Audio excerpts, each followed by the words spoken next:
Have you ever had someone steal a moment so precious, so private, that you felt it like a physical wound? I have. I was standing in the doorway of a banquet hall at the Hilton downtown, 6 weeks pregnant with my first child, staring at 80 people. I knew family, friends, James's coworkers, neighbors all turning to look at me with expectant smiles, while my mother-in-law, Carol, stood at the front of the room next to a table covered in pink and blue balloons, holding a microphone like she'd won an award. "Surprise!" she shouted into the sudden silence, her voice amplified and triumphant. "We're going to be grandparents. Emily and James are having a baby." The room erupted in applause and cheers, people rushing toward me with hugs and congratulations, and I stood frozen, my face arranged in what I hoped looked like joy but felt like a mask made of glass. One wrong word away from shattering. Because I hadn't told anyone yet. Not my parents, who were somewhere in this crowd learning about their first grandchild, from a woman who wasn't their daughter. Not my best friend since childhood, who was supposed to hear this news over coffee and tears and excitement. Not even my brother, who I'd imagined telling in some perfectly planned way that honored how long James and I had been trying. All of it gone. Stolen. Announced by someone who had no right to that moment, who took it because she could, because she always took what she wanted, and called it love. My name is Emily Chen Morrison. And that day at the Hilton was the moment I learned that boundaries aren't just preferences or suggestions, they're necessary protections for the parts of your life that are too fragile, too sacred to let someone else hold carelessly. But I had to learn that lesson the hard way, and the price was higher than I ever could have imagined. Let me take you back to the beginning, to how I ended up in that doorway with my joy turned into someone else's production. James and I had been married for 3 years when we started trying for a baby. We'd met in graduate school, fell in love over late-night study sessions and shared ambitions, built a life that felt sturdy and ready for expansion. His family was different from mine, louder, more enmeshed, the kind where everyone knew everyone's business and privacy was treated like antisocial behavior. My family was warm but reserved, respectful of boundaries, the kind where you knocked before entering a room, even if the door was open. When James and I got engaged, I got my first real taste of what it meant to be absorbed into the Morrison family orbit. And at its center, like a sun everything else revolved around, was Carol. Carol Morrison was one of those mothers who'd built her entire identity around being a mother. She had 3 sons, James being the middle one, and she'd devoted 35 years to their care, their success, their happiness, often at the expense of her own separate personhood. She didn't have hobbies, she had her boys. She didn't have friends outside the other mothers in her circle. She had her family. And when those boys grew up and started building their own lives, creating their own families, she didn't know how to step back. She knew how to insert herself, how to make their milestones about her experience of their milestones, how to be the narrator of their stories instead of a supporting character. At our wedding, she'd given a 20-minute speech we'd asked for 5, that was more about her journey as James's mother than about us as a couple. She'd worn white to the ceremony, claiming she didn't know it was inappropriate, though 3 people had mentioned it to her beforehand. She'd rearranged our seating chart the morning of because she thought her version flowed better. And every time, James made excuses. "That's just Mom. She's enthusiastic, she means well. It's easier to just let her have this one thing." Except it was never one thing. It was 1,000 small incursions that added up to a sense that my life with James wasn't entirely my own, that there was always a third presence in our marriage, watching, commenting, adjusting. When we started trying for a baby, I knew instinctively that this would be a minefield. Carol had been dropping hints about grandchildren since before we were even married, comments about her biological clock, about how she was ready to be a grandmother, about how her friend Susan already had 4 grandchildren and wasn't that wonderful. The pressure was constant and not subtle. So when I finally saw those 2 pink lines on a pregnancy test on a Tuesday morning in October, my first feeling was joy, pure and uncomplicated. My second feeling was dread, because I knew that the moment Carol found out, this pregnancy would become partially hers in her mind, and I'd spend 9 months fighting to keep my own experience at the center of my own story. James and I made a decision that night, sitting on the couch in our apartment, my hand on my still flat stomach, his hand over mine. We'd wait until 12 weeks to tell anyone. 12 weeks was when the risk of miscarriage dropped significantly, when we'd have an ultrasound and could see the heartbeat, when it felt safer to let other people into this fragile, forming reality. "Especially your mom," I said carefully, watching his face. I need time to adjust to this without her energy all over it. Can we agree on that? James nodded, squeezed my hand. 12 weeks, I promise. We'll tell everyone at the same time, on our terms. I believed him. I trusted him. And for 4 weeks, we held that secret between us like a candle flame, precious and protected. I felt the exhaustion, the nausea, the strange new awareness of my body doing something miraculous and terrifying. We looked at ultrasound photos online, read books about fetal development, whispered to each other at night about names and nursery colors and who the baby might look like. It was ours, and it was perfect. Until Carol came to visit. She lived 2 hours away and had a habit of dropping by unannounced, something I'd tried to push back on but James always overruled, saying it was rude to turn his mother away. This time, she'd called an hour before arriving, which for Carol counted as advance notice. James wasn't home, he was at a work conference for the weekend, so it was just me, 6 weeks pregnant, trying to act normal while fighting waves of nausea and exhaustion.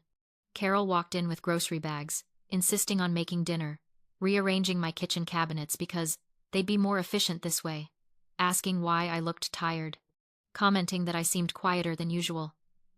I deflected, made excuses, counted the hours until she'd leave. At one point, I excused myself to the bathroom, feeling another wave of nausea, and I barely made it to the toilet before I was sick. When I finally emerged, pale and shaky, Carol was standing in the hallway with a strange expression on her face. "Are you feeling okay?" she asked, but her tone was odd, knowing. "I'm fine," I said quickly. "Just something I ate." She nodded slowly, her eyes scanning my face like she was reading a language I didn't know I was speaking. "Okay. Well, dinner's almost ready." I didn't realize until she'd left, until I was cleaning up and went to throw something away in the bathroom trash, that the pregnancy test was gone. I'd wrapped it in toilet paper and buried it under other trash, not thinking anyone would be digging through our bathroom garbage. But the trash had been emptied. Carol must have done it, playing helpful, and the test was gone. My stomach dropped. I called James immediately, told him what happened. "Maybe she just threw out the trash and didn't see it," he suggested. But I could hear the doubt in his voice. "James, she saw it. I know she saw it. You need to call her and tell her not to say anything." We agreed 12 weeks. We're only at 6. He promised he'd handle it, said he'd call her that night, and make sure she understood this was private information, not hers to share. I wanted to believe him. I wanted to trust that even Carol, with all her boundary issues, would respect something this important. But there was a knot in my stomach that wouldn't untie, a sense that something had been set in motion that I couldn't stop. The party invitation came 3 days later.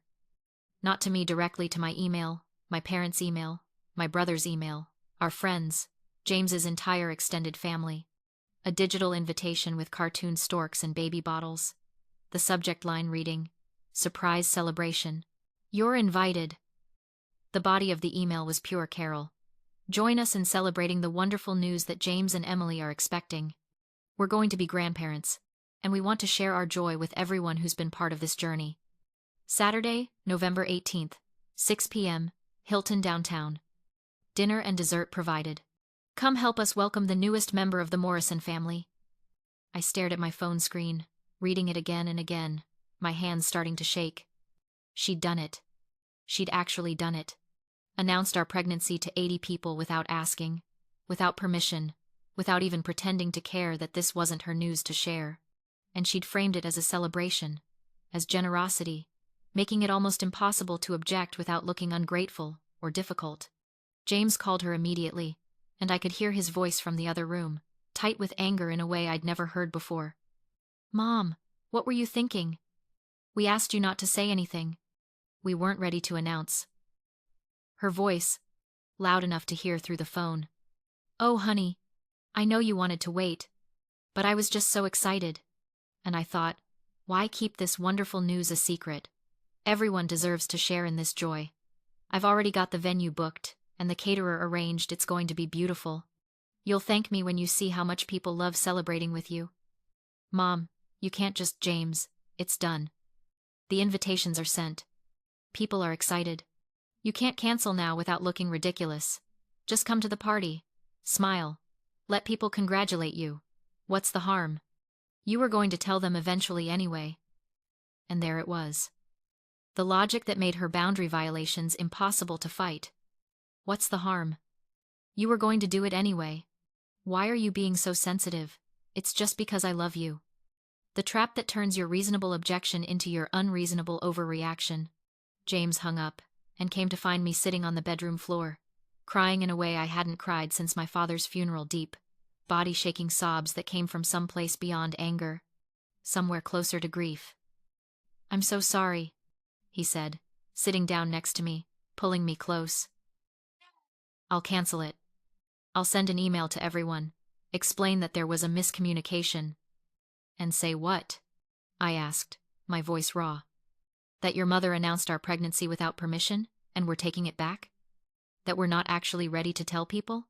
"James, she's already told 80 people. The damage is done." He was quiet, holding me while I cried, and I could feel him struggling with the reality of what his mother had done. The magnitude of the violation. "We don't have to go," he finally said. "We can just not show up." But we both knew that wasn't really an option. Not going would create a different kind of scene. A family drama that would echo for years. Carol would position herself as the wounded party, the mother whose excitement was punished, whose love was rejected. It was a game we couldn't win. So we went. We got dressed up, drove to the Hilton, and walked into that room full of people who didn't know they were complicit in something that felt like theft. The party was exactly what Carol had promised: beautiful, thoughtful, perfectly orchestrated. She'd decorated with elegant restraint, soft colors, and tasteful signage. She'd arranged a dessert bar with a cake that said, "Baby Morrison coming soon." She'd created a photo slideshow of James and me, set to music, that played on a screen at the front of the room. It looked like love. It looked like a grandmother's joy and generous spirit. And maybe part of it was. But the larger part, the part that mattered, was control. This was Carol's party, Carol's announcement, Carol's moment of being the center of attention as the bearer of good news. I was just the vessel, the supporting player in her production. When people hugged me and said congratulations, I smiled and thanked them. When my mother pulled me aside with tears in her eyes and asked, "Why didn't you tell me yourself?" I made excuses about Carol finding out by accident and wanting to do something nice. I protected Carol from the consequences of her actions because the alternative, telling the truth in front of 80 people, felt too costly, too explosive. So I swallowed it. I performed gratitude. I played my part. But inside, I was calculating. 2 weeks until the 12-week ultrasound. 2 weeks until we'd see the baby, hear the heartbeat, get the official confirmation that everything was developing normally. 2 weeks of pretending to be excited about a pregnancy that now felt less like a private joy and more like public property. People stopped me at the grocery store to ask how I was feeling. James's coworkers sent baby gift registries. My mother-in-law called every other day with advice, suggestions, questions about doctor's appointments and whether we'd thought about names. The pregnancy that James and I had held like a secret between us was now a story being told by everyone else, and we'd become minor characters in our own narrative. I tried to explain this to James, tried to articulate the specific pain of having something so intimate made so public before I was ready. He understood intellectually, apologized repeatedly. But there was a part of him that couldn't fully grasp why it mattered so much. "Everyone knows now anyway," he said one night, not unkindly. "Does it really matter how they found out?" And I didn't have the energy to explain that yes, it mattered. That how we share information is as important as what we share. That consent and timing aren't just logistics, they're part of the meaning itself. The 12-week ultrasound was on a Thursday morning. I'd taken the day off work, and James rearranged meetings to come with me. We were both excited and nervous in that normal way, expecting parents are eager to see the baby, to hear the heartbeat, to move from the abstract idea of pregnancy to the concrete image of a tiny human forming inside me. The technician, a kind woman named Lisa, started the ultrasound with routine cheerfulness, asking about symptoms and due dates while moving the wand across my belly. Then she went quiet. Her face changed, not dramatically, but enough that I noticed. She pressed harder with the wand, changed angles, clicked to capture images, and the silence stretched from seconds into a minute, then longer. "Is everything okay?" I asked, my voice small. "I'm just going to get the doctor," Lisa said, her professional smile not reaching her eyes. "Stay here. I'll be right back. James reached for my hand, and we looked at each other with the kind of fear that lives in the gap between everything's probably fine and something's definitely wrong. Dr. Patel came in 5 minutes later, which felt like an hour. She was a woman in her 50s with warm eyes and a gentle directness I'd appreciated in previous appointments. She didn't waste time with small talk. She sat down next to the exam table, positioned the ultrasound screen where I could see it, and said, "Emily, James, I need to show you something. The fetus is measuring at about 8 weeks, not 12. And there's no heartbeat. I'm very sorry, but this is what we call a missed miscarriage.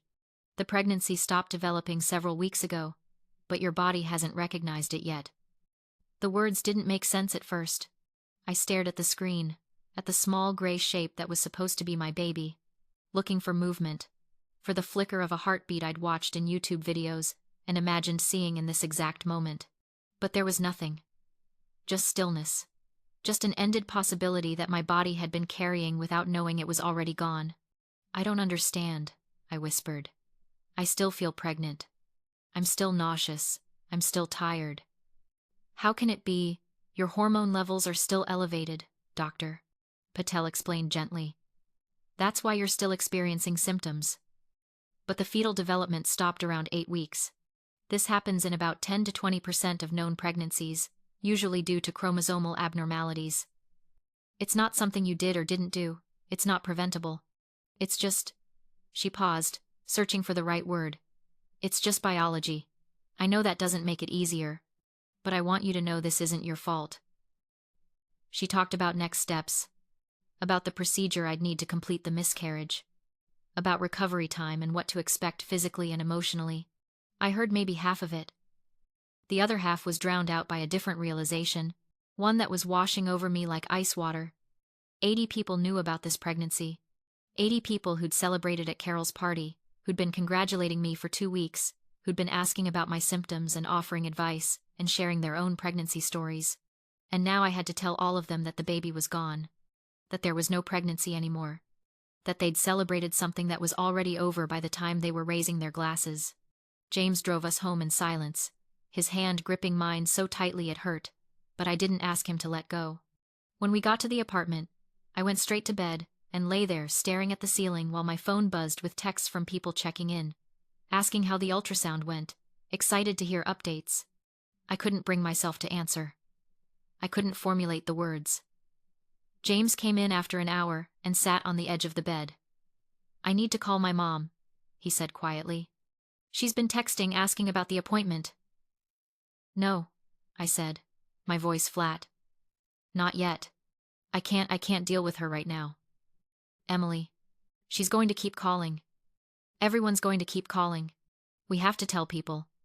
"Then you tell them," I said, and I heard the bitterness in my voice, sharp and unfamiliar. "You and your mother made this everyone's business, so you can make the loss everyone's business too. I'm done performing for an audience I never wanted." The words hung between us, and I watched James's face crumble with the weight of understanding not just what had happened medically, but what it meant in the context of the party, the stolen announcement, the 80 people who were now part of the most private grief I'd ever experienced. "I'll handle it," he said finally. "I'll call everyone. You don't have to do anything." But that wasn't quite true, was it? Because I'd still have to see these people eventually. I'd still have to navigate the awkward condolences, the well-meaning but painful questions, the advice about trying again, the stories about other people's miscarriages that were meant to be comforting but just reminded me that loss was common enough to be a conversation topic. Carol had made my pregnancy public property, and now my grief was too. There was no privacy, no space to process this without witnesses. It felt like being forced to grieve on stage, under lights, with an audience taking notes. James called his mother that evening. I stayed in the bedroom, but I could hear his voice from the living room, low and controlled at first, then rising. "She needs to complete the miscarriage." "No, Mom. Not lost the baby. The pregnancy wasn't viable." "Yes, these things happen, but that's not the point. The point is that now we have to tell 80 people. Because you invited 80 people to a party to announce a pregnancy we weren't ready to announce. I'm not blaming you for the miscarriage. I'm saying you made a private experience public, And now Emily has to grieve publicly too. And that's Mom. Stop talking for a second and listen to me. There was a long pause. Then his voice, colder than I'd ever heard it. If you can't understand why what you did was wrong, if you can't take responsibility for violating our privacy, then we need some distance. I need to take care of my wife right now, and I can't do that while managing your feelings about this. He hung up, came back to the bedroom, sat down on the floor with his back against the bed, and put his head in his hands. She said it was just bad luck, he said, his voice hollow. She said these things happen, and there's no point in being angry about the party because it's not like the party caused the miscarriage. She said we should focus on trying again, instead of dwelling on the past. I felt something click into place in that moment.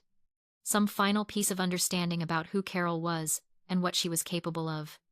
She wasn't going to apologize. She wasn't going to acknowledge the harm she'd caused. She was going to reframe this entire situation so that she was the victim, the excited grandmother whose joy was punished by tragedy, whose generous party was now being used against her by an ungrateful daughter-in-law. And if we didn't push back, if we didn't draw a hard line, this pattern would continue for the rest of our lives. Every boundary would be crossed. Every private moment would be stolen.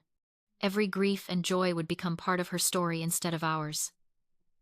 James, I said quietly, I need you to cut contact with your mother. Not forever, but for now, until she can acknowledge what she did and why it was wrong. I can't heal with her energy anywhere near me. I can't grieve this baby with her, calling to ask how I'm doing, and making it about her loss of a grandchild. I need space, and I need you to protect that space. He looked up at me, and I could see the war happening behind his eyes, the trained loyalty to his mother versus the chosen loyalty to his wife. For the first time in our marriage, I wasn't sure which way it would go. Then he nodded. Okay. I'll tell her we need space. And if she can't respect that, I'll block her number until she can. It wasn't a grand gesture. It wasn't a dramatic confrontation. But it was the first time James had chosen me over his mother's comfort. And it felt like the foundation of our marriage shifting into something more solid, more separate from the family he'd come from. My mother, on the other hand, handled things very differently. She came over the next day with soup and groceries, sat with me on the couch, and just held my hand. She didn't offer advice or try to make it better. She just sat with me in the grief, which was exactly what I needed. And then, quietly, she asked, "Do you want me to talk to Carol?" "What would you say?" I asked. My mother's face hardened in a way I'd rarely seen. I'd tell her that what she did was unconscionable, that she stole something precious from you and turned your private joy into a public spectacle, and that now, when you most need privacy to grieve, you're instead having to manage other people's reactions to your loss. I'd tell her that if she had any decency, any real love for you, she'd write you an apology and then disappear until you're ready to have her back in your life. Would you really say that? I asked, almost smiling despite everything. Oh, honey, my mother said. I'd say that and more. Your father and I found out we were going to be grandparents because a woman we barely know sent us an invitation to a party. Do you know how that felt? To have that moment stolen? To realize you'd been carrying this secret and we didn't get to hear it from you? Her eyes filled with tears. I wanted to call you immediately, to ask why you didn't tell us, but I didn't want to make your announcement about my feelings. But now I think maybe I should have said something. Maybe if enough people had pushed back, Carol would have realized what she'd done. She knows what she did, I said quietly. She just doesn't care. Or she cares more about being right than about the harm she caused. My mother nodded. Then she needs to hear from someone outside the family. May I call her? I thought about it. Part of me wanted to protect Carol from consequences, to keep the peace, to manage everyone's emotions. But that part of me was tired. That part had been performing for weeks and couldn't do it anymore. Yes, I said. Call her. Tell her everything. I don't know exactly what my mother said in that phone call. She took it in another room, and when she came back 20 minutes later, her face was flushed and her jaw was tight. I said what needed to be said, she told me. And she didn't take it well. She said I was overstepping, that this was between her and James, that you were too sensitive and grieving people sometimes lash out unfairly. So I told her that her son had already asked for distance, and if she continued to blame everyone but herself, that distance would become permanent. Then I hung up. My mother, who'd never raised her voice in her life, who believed in polite disagreement and gentle correction, had gone to war on my behalf, and it felt like being wrapped in armor I didn't know I needed. The procedure to complete the miscarriage was scheduled for the following week.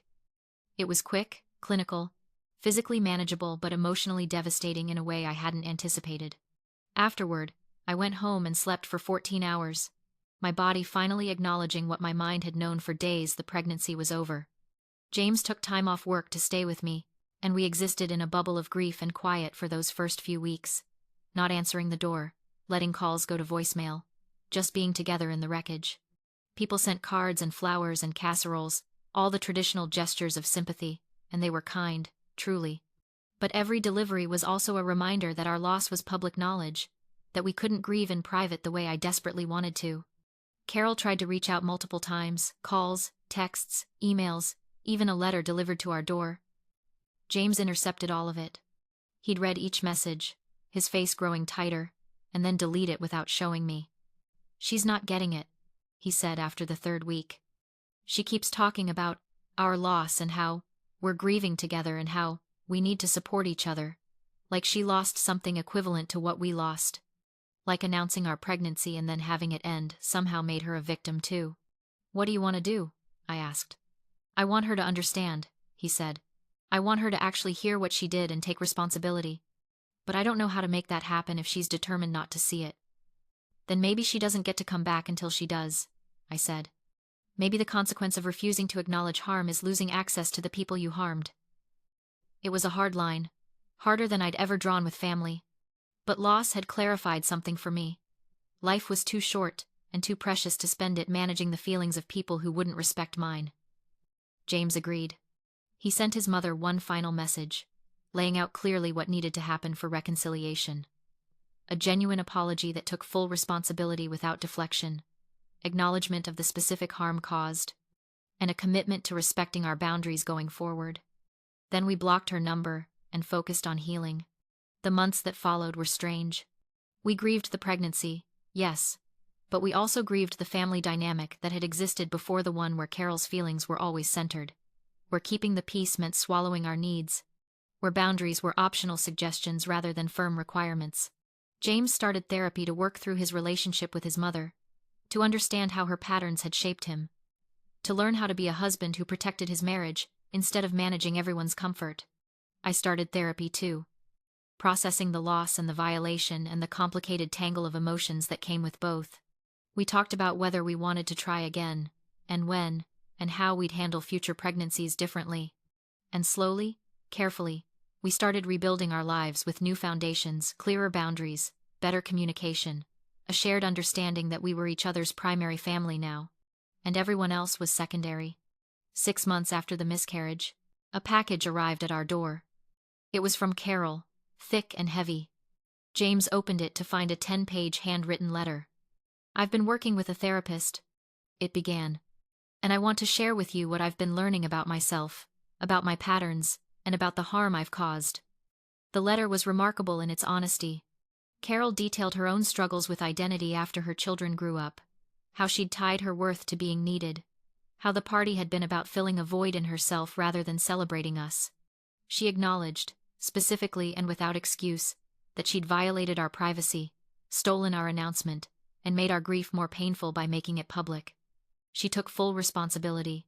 She didn't ask for forgiveness or reconciliation, just said she wanted us to know she understood now, and she was sorry, and we should take whatever time and space we needed. "My therapist helped me see," she wrote in one section, "that love isn't the same as enmeshment. That respecting boundaries isn't rejection, it's actually the deepest form of respect. That I can celebrate my children's lives without needing to be at the center of them. I'm learning this late, and I know my learning process caused you pain. That's on me. I'm sorry." James and I read the letter together, sitting on the couch in the apartment where so much had happened over the past half year. "What do you think?" he asked quietly. "I think it's a start," I said. "I think it's more than a start. But I also think we should take our time. We don't owe her immediate forgiveness just because she wrote a good letter." "Agreed," James said. "Maybe we start with a phone call in a few weeks. See if the understanding in this letter translates to actual changed behavior." We waited a month. Then James called her. They talked for an hour, and I listened from the other room to his side of the conversation, cautious at first, then warming, asking questions, setting expectations. When he hung up, he looked lighter somehow. "She sounds different," he said. "Like she's actually done work. She asked about you, asked if you'd be willing to talk to her eventually, but said she'd understand if you weren't ready. She said she knows she has to earn back trust, and she's prepared to do that slowly." 2 weeks later, I called Carol myself. It was awkward at first. Formal. Both of us navigating new territory. But she didn't push. She didn't make excuses. She listened when I explained how the party had felt, how the miscarriage had been compounded by the public nature of it, how long it had taken me to feel like my body and my grief were my own again. And she said, simply, "I hear you. I'm sorry. Thank you for telling me." We started rebuilding slowly. A phone call every few weeks. Then coffee, just the three of us, in a neutral location. Carol asked questions instead of giving advice. She respected boundaries when we set them. When we mentioned feeling ready to try for another baby, she said, "I hope it works out for you. Let me know if there's anything I can do to support you, on your terms." It wasn't perfect. There were moments when old patterns flickered, a suggestion that felt like pressure, a question that felt invasive. But when we pushed back, she apologized and adjusted, instead of defending or deflecting. The change was real, and it was maintained. 15 months after the miscarriage, I got pregnant again. This time, we told absolutely no one, until 16 weeks. Not Carol, not my parents, not our closest friends. We held that secret like something holy, protecting it from the world until we felt safe enough to share. At 16 weeks, after multiple ultrasounds and reassurances from Dr. Patel that everything looked healthy, we finally started telling people. We called our parents individually, had private conversations, gave them the news ourselves. When we called Carol, she cried with joy, and then said, "Thank you for telling me. Thank you for letting me be part of this, on your timeline." And she didn't.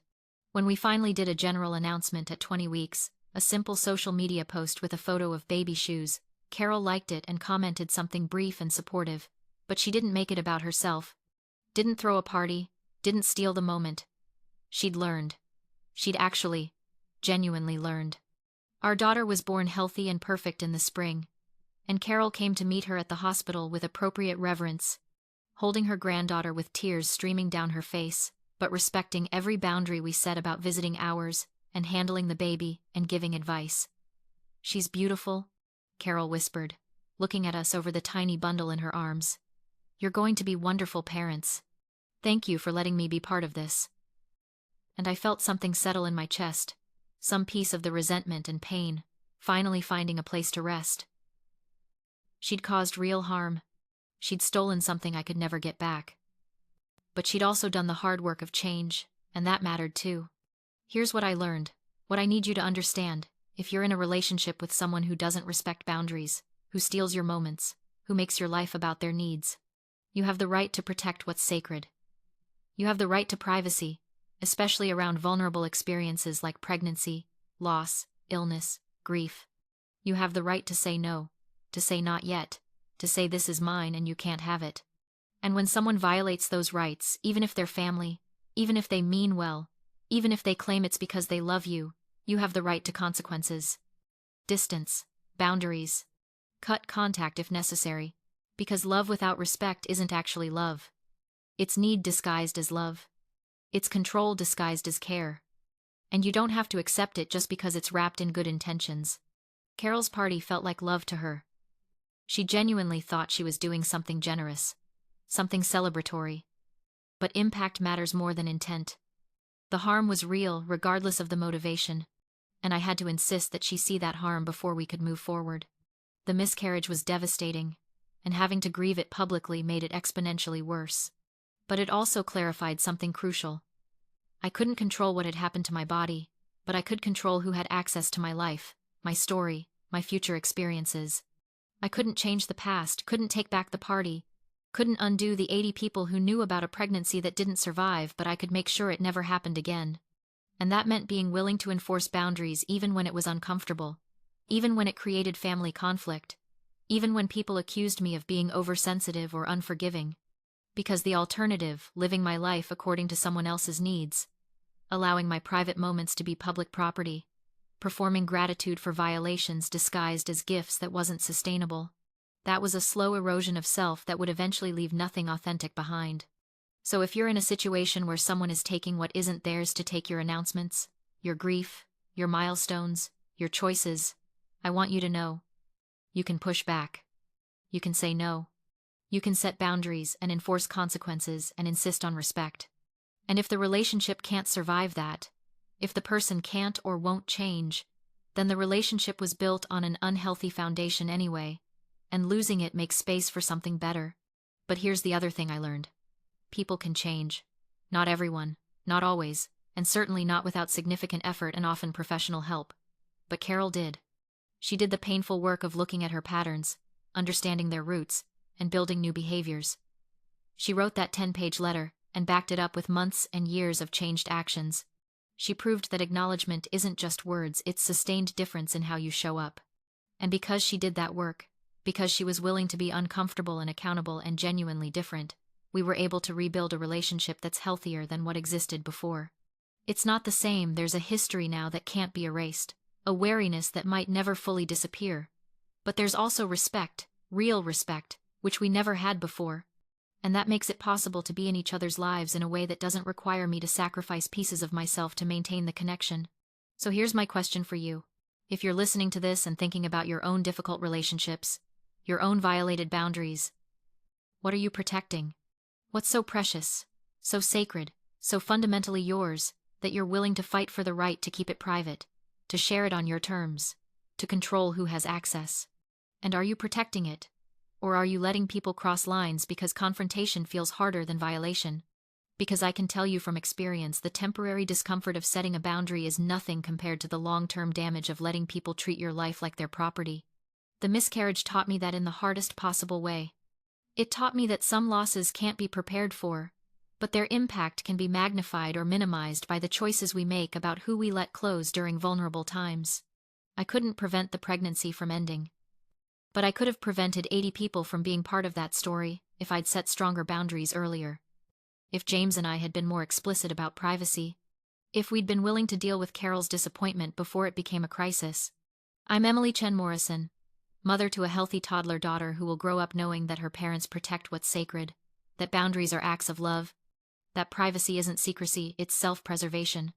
I learned these lessons through loss and violation and the long, painful process of rebuilding relationships on foundations of respect, rather than obligation.